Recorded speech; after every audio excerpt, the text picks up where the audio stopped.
Selamat pagi Indonesia. Anda menyaksikan seputar Bali terkini pukul 9 WITA bersama saya Dwi Priawan. Kelestarian subak di Bali termasuk di Kabupaten Gianyar diharapkan bisa dijaga dengan baik. Pelestarian ini bukan hanya tanggung jawab para petani, tetapi juga tanggung jawab semua pihak termasuk pemerintah. Subak merupakan warisan dunia yang harus dijaga dengan baik. Selain sebagai identitas Bali, keberadaan subak juga merupakan sumber pendidikan bagi generasi masa depan.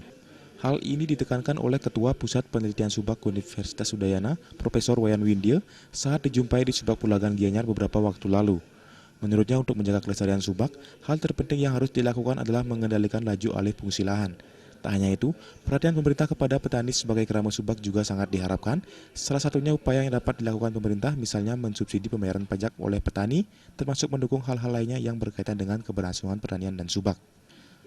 Karena ini warisan dunia, kita harapkan supaya kawasan ini dijaga dengan baik oleh masyarakat petani, alih fungsi lahan dikendalikan, karena ini menjadi sumber pendidikan bagi generasi yang akan datang, dan sumber pendidikan bagi orang-orang yang ingin belajar tentang kehidupan petani dan kehidupan subak di Bali.